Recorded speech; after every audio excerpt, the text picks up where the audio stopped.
thing, when your sock is in your shoe, it's like 1 degree off axis, and it's just like everything in the world is off balance. Oh my Lord, all day, my right sock will not go on straight.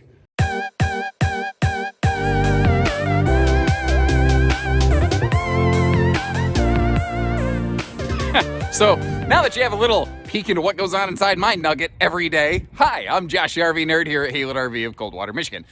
This is the 7,100 15-pound Grey Wolf 29 TE here today in gorgeous Black Label Edition. Now, Black Label offers a lot of Tex-Mex kind of visual updates. There's some really good equipment package stuff that goes along with Black Label now that didn't used to be there. Not to mention, we've also outfitted this one today with power stabilizer jacks. So the traditional, like normal base weight of this would probably be closer to 6,800 to 6,900 pounds. We've added some equipment to it today that has increased the base dry weight, which keep in mind, and I will always give you the fair facts like this, that does mean that it's also reduced the cargo carrying capacity of this one. So always remember, you know, there's always a give and take with everything, and that's the kind of fair facts you're going to get with us here from Haylett's. Now, this is the very largest of all of the Cherokee Grey Wolf models, to the tune that I start to hesitate to even mention the phrase half-ton towability. There are certainly some half-ton pickups with the capacities to handle this. There are certainly some that do not. Before we can say half-ton towable on this, we really need to get to know you and your truck and your terrain that you plan to tow this through, because that is an X factor that a lot of people don't consider. It's not always just math. Sometimes you got to look at the earth too and see how she's going to treat you. But this floor plan is awesome.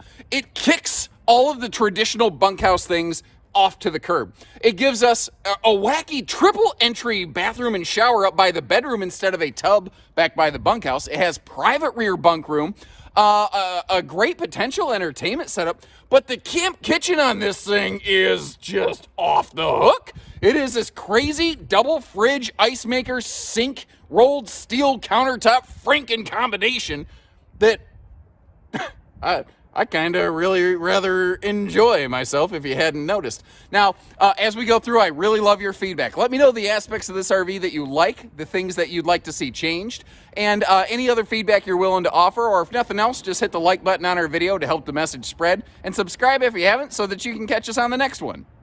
And right away when you walk in this one, it's just got a cool, fun feel about it. Now, I'm standing at the position of the rear, like living room entry door right here, because I think it kind of proves a point. If you choose to focus on the entertainment center and add a TV to this or something like that, whoever is kind of chilling over here at the couch, or even if you're watching like from the position of the dinette, you don't really go past the people who are watching TV to like sneak into the bunk room to get over here into that refrigerator to grab something from the kitchen, maybe get a snack. Even the pantry door, when that's fully open, you can kind of have that out of the way a little bit as long as you're not being a jerk about it, you know. I'm not going to lie, I probably would have annoyed my brother with that pantry door growing up, but neither here nor there. What are little brothers for if not annoying their big brothers, right? Now, like all of your Cherokee products, you do have the bug zapper lighting up here, but just like I've kind of demonstrated, it's not something you necessarily have to use. It's there if you want to use it. You can turn it off if you don't. Now, there's a couple things in the living room of a Black Label that will look a little bit different from the standard series. First of which is the dinette cushions are a little bit lighter in color. It just helps modify things a little bit. The other is the kitchen countertop will be a solid surface instead of the sealed edge pressed membrane stuff that you'll actually see used through the remainder of the RV. Now, as long as we're standing here, I don't know that I'm going to get a better opportunity to display like all of the control panels and everything right here by the door, right when you first walk in. One of the things that's also cool with this Cherokee Total Control system is that little motion sensor right there. So, you know, if you walk in and it's been dark out, you don't have to try to make a bunch of noise because we're standing right next to the bunkhouse. Sometimes you'll put the kids to bed and then stay up late and do adult stuff. Hang out by the fire, have a beer, make a bad joke, a naughty joke, something like that. I don't know, I'm just spitballing here. It's nice that you can get in here, and this will light up to give you your bearings so that if you want to turn on the ceiling lights, you can. Or maybe you do want to use that just as a nightlight to navigate the RV, just enough to help you see through. There's no one way you have to use these. Now, we happen to be looking up at the air conditioner, so I want to tell you something I think is very cool.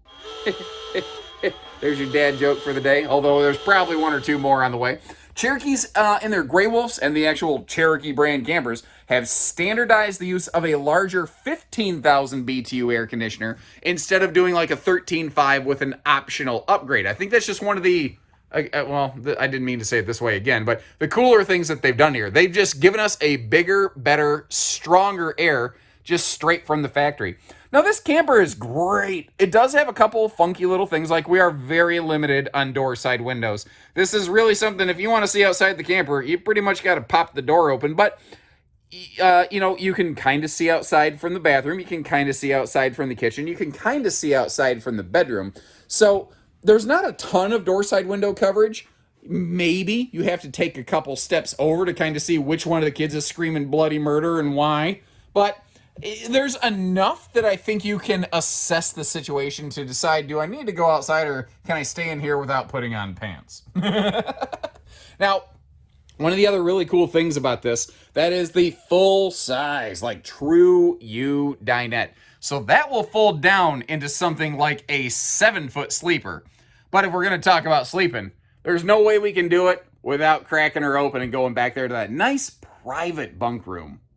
And this is a floor plan I think would work for my brother really well. He's got one kid in middle school, then a pair of twins about to leave elementary here, and having a separate bed for all three of them, I think is something that would just be like a fever dream for them. They wouldn't even, it would just be so handy.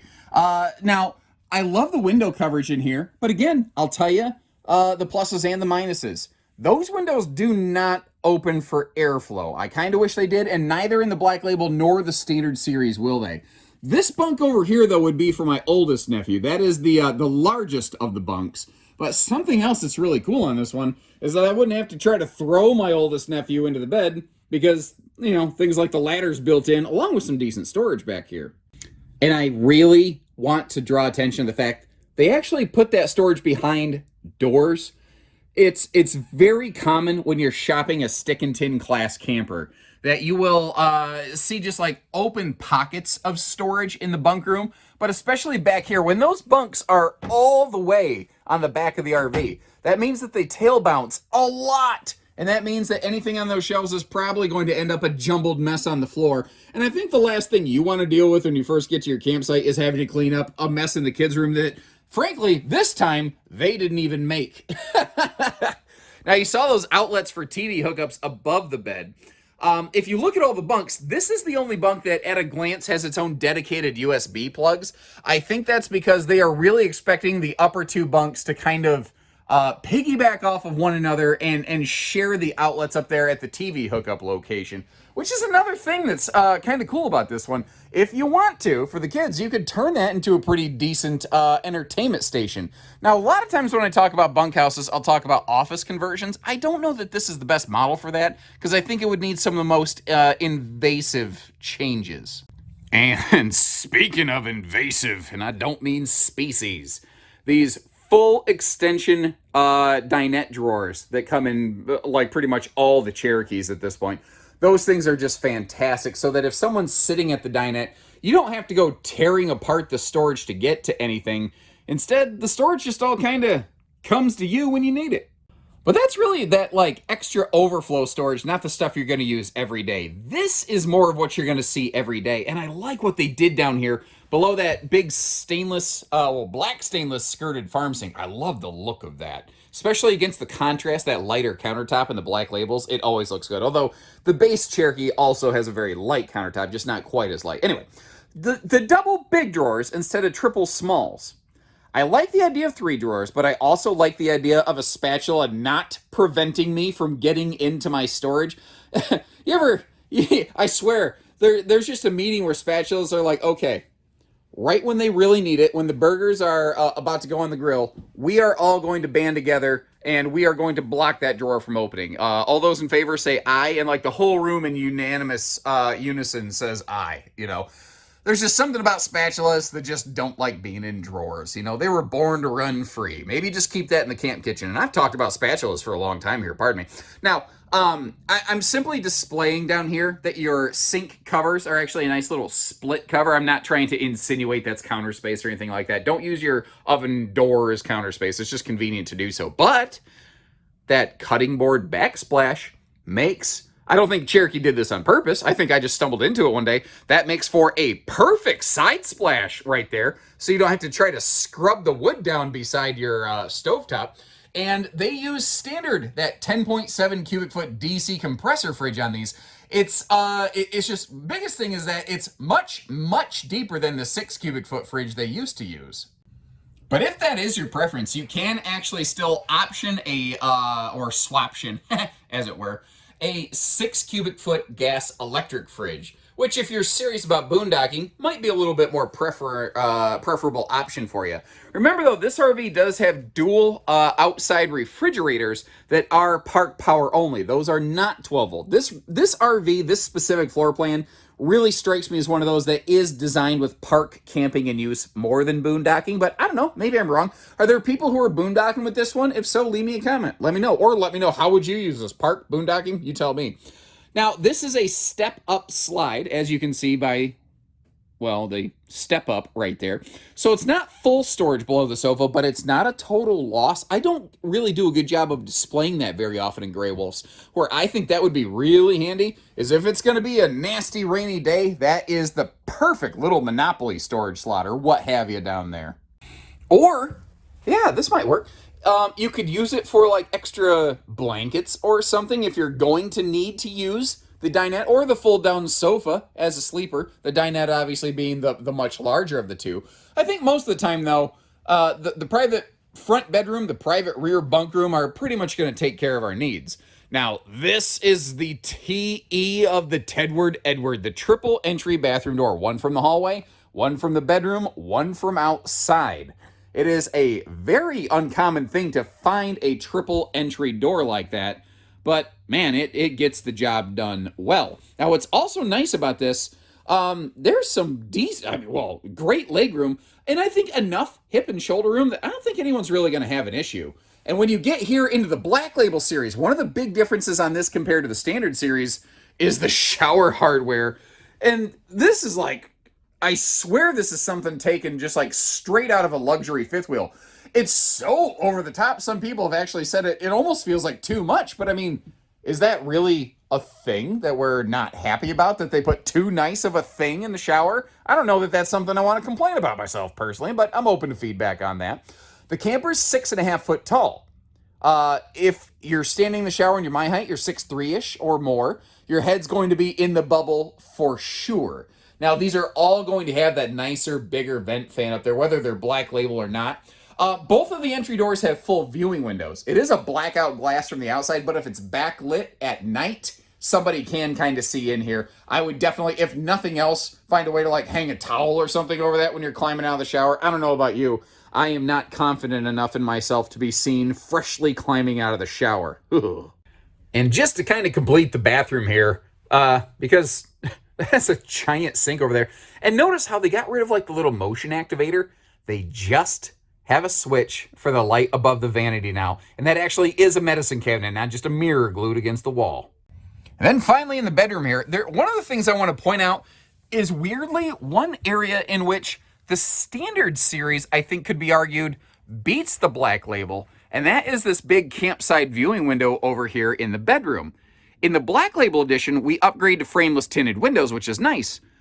But that window does not open for airflow like it does in the standard series. I don't know why. I just know that it's that way, and it's been that way for a couple years, so I don't think it's necessarily an accident. It's just little things like that that I want to point out. Now, you got the big breeze window on the left. You don't exactly have a partner for it. Something else I want to point out here for you is that all Cherokee and Gray Wolf models use a Camp Queen bed, the little short queen.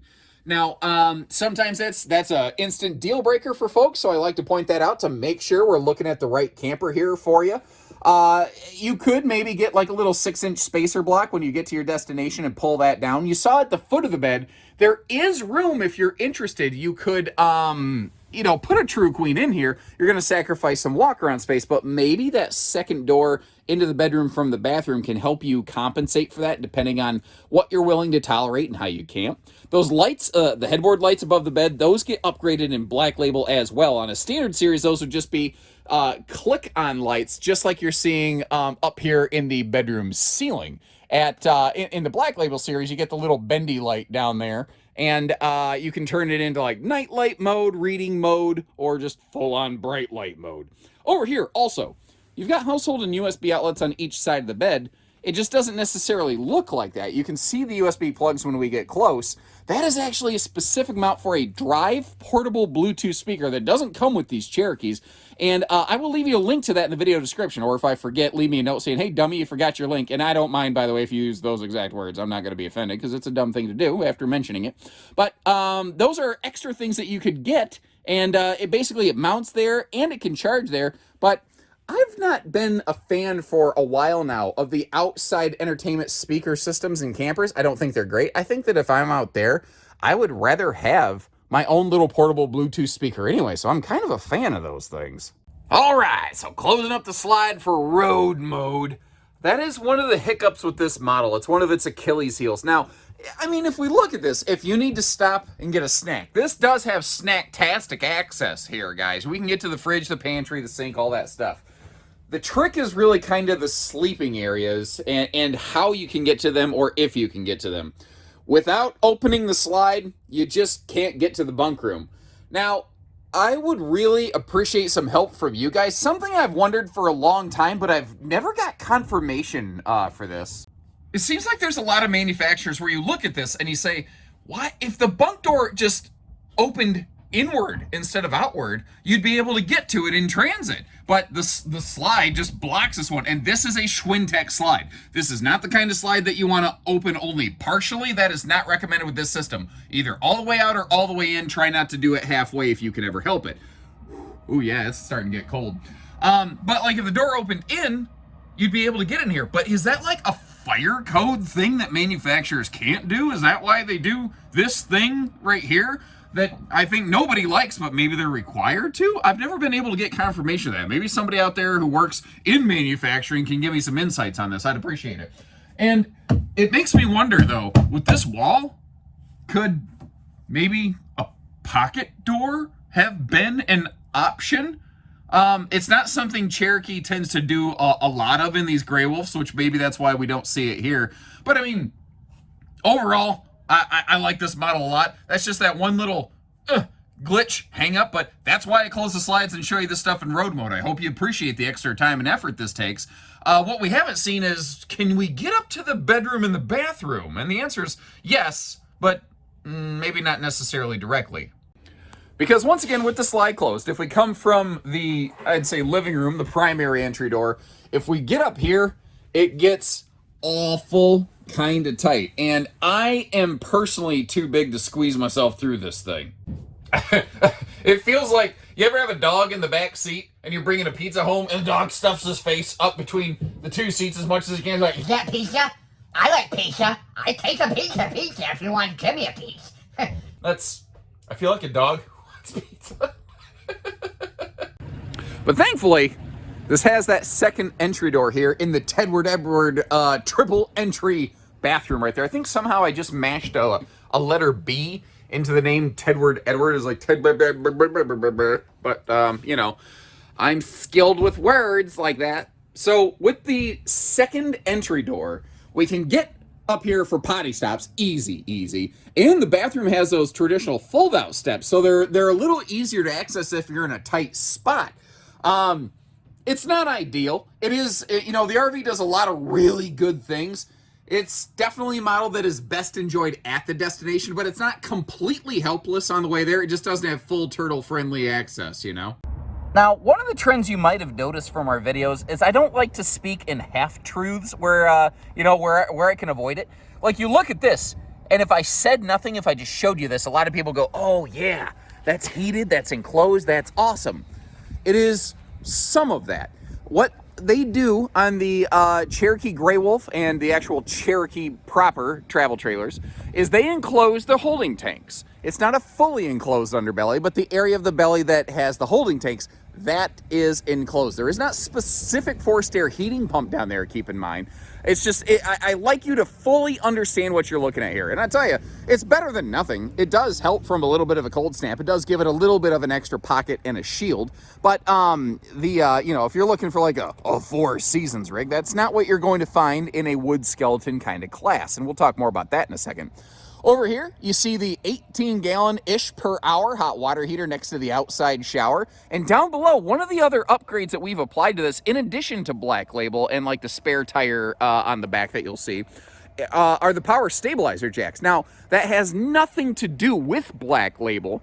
That is just a totally separate option you can get. But when you're looking at this awesome fiberglass and those gorgeous frameless windows, the power jacks just feel right to me, especially when up front here you've got that power tongue jack doing the heavy lifting for us. Now, something that throws a lot of people off is the nose of this is still an aluminum sweep, and actually I'm kind of glad for that because it's a really, really thick aluminum. It's a 0.06 inch aluminum, which is like 67% thicker than common sidewall aluminum. That's why it's not corrugated. It's thick enough to retain its own strength and structure.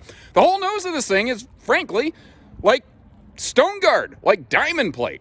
Now, a second ago, I said wood skeleton trailers, but you're looking at fiberglass. Once again, dispelling some myths, doing a little RV myth busting. Usually, when you see, I'm going to turn you to the left slowly so you don't get motion sick. When you see fiberglass, you start thinking aluminum, right? And when you see the corrugated skin, you start thinking wood. This Black Label package is something that I call hybrid style construction. It is still a wood frame. It is not an aluminum skeleton. It doesn't change the structure of the RV. What's actually happening here is you're taking that layer of gorgeous, I mean, look at the high gloss on this fiberglass. This fiberglass skin is then laminated to a double layered and offset luan, so you don't see seams in the walls. And then that is hung on the traditional wood skeleton. So it gives you the look and the easy cleaning of a fiberglass skin while still retaining the easier like skeletal structure to work on of a stick-built trailer, and the price point kind of falls in between. The one downside to this is that it does weigh the most. It is pretty much the heaviest style of construction that you have here, and I knew I would forget to open that flippin' flappin' baggage door right there. Stand by. And I know it's shocking. I know I don't usually use language like flippin' flappin', but I wasn't ready to bust out a full-on fiddlesticks and golly gee willikers whiz-bang cheese crackers, ladies and gentlemen. I have a little more class than that. Although I suppose I technically just did. Never mind that. Magnet hold back on the baggage door. All LED tail and marker lights are some nice things. And you notice the, I guess you could call it mismatched steps. In a sense, one of the benefits there, it's less common of an issue on a two-step entry like this, which will be one of your differences between a Grey Wolf and a Cherokee, which is actually precipitated by the slide-out selection, mind you. These are on a smaller chassis, and you have a two-step entry instead of a three. So once again, we have that direct entry door right here, the Tedward Edward third entry door. Takes us straight into the bathroom space, which is awesome, because if, whether it's just a quick in and out to use the bathroom, or if you need to, hose the kids down outside and then send them inside to get washed off, they're not tracking lake slime through the whole RV, which is kind of cool. One of the only kind of picky points I have on this RV, but I don't know that it was really avoidable, is it does have, I'll say, a modest awning given the full size of the camper. I'm shooting from the hip. I'm eyeballing it. I think it's about 14 feet. I can understand they weren't able to do much more with it, but I think they did the most they could, because if they tried to extend it past that entry door, I actually think the awning and the entry door might conflict with one another. So that's just kind of one of the catch-22s of this layout right here. Now back here, this camp kitchen, oh my Lord.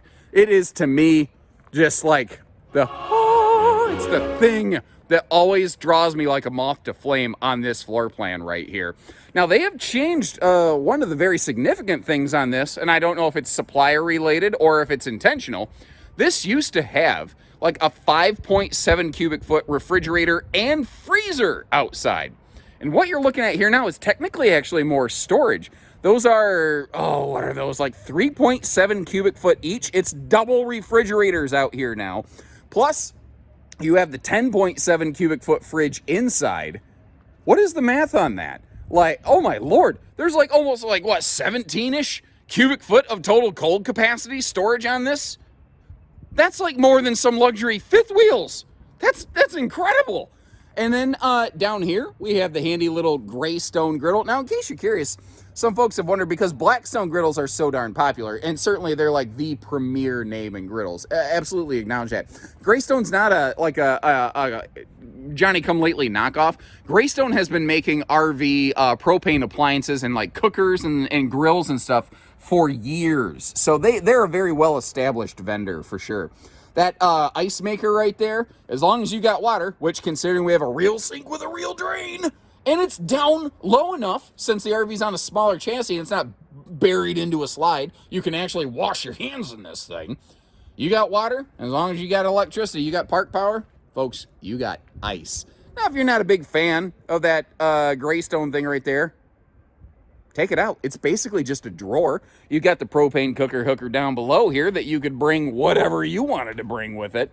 And just in case you're curious, because you look at this, you say, can I walk under that? Well, take a little look on the right side of your screen here. You can. I'm, again, about 6'3", wearing boots and a hat here, and I managed to get around that thing. And again, if I'm just being fair, and this is probably something that we are going to clean up for you, the wiring hanging down on that rear power jack, I'm not really happy about that. But that's the kind of stuff that we tend to screen for you at Haylett RV. And it's those sorts of things. That's why I often say it is just as important to choose your dealership as it is your RV. I really think the one and the other go hand in hand. Now on the back here, normally you'd have that LCI Insight backup camera, which is to the left of that rear window, like dead center in the middle of the trailer.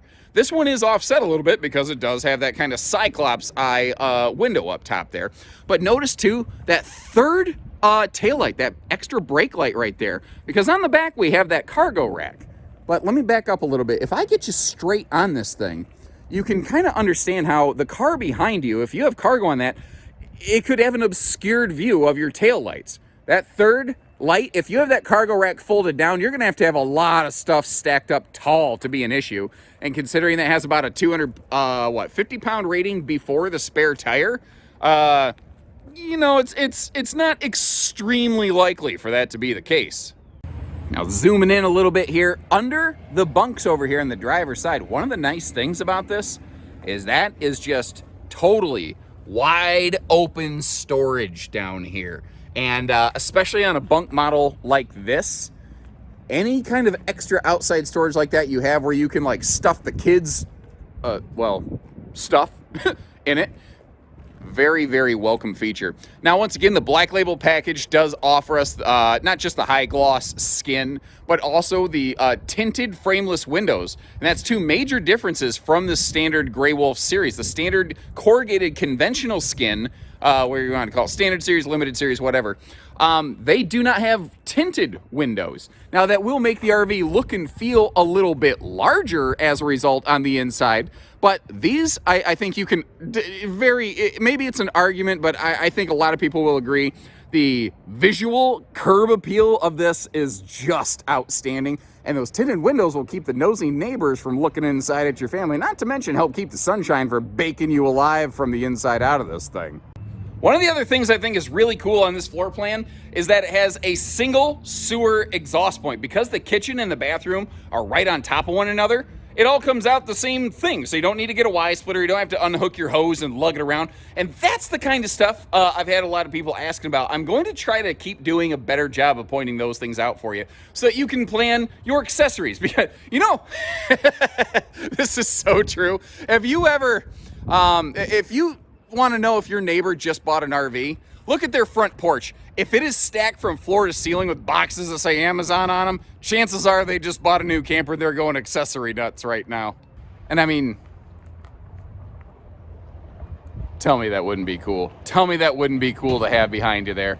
So when you're ready, we're ready. We'd love to hear from you, what you think about it, good, bad, ugly, or anything in between. And I will leave you a link in the video description, as always, where you can check for pricing and availability. You'll either see current pricing if we have one in stock, or at least last known MSRP. You never even have to pick up the phone and talk to anybody. We put all that stuff right out there for you, one click away. So take care, stay safe, have fun, and happy camping, everyone. Ooh, yeah. Doing that deep lunge to get the good shot. Ooh, the legs are burning. Yep, this is why my wife hates lunge day. I get it. I get it now. Oh.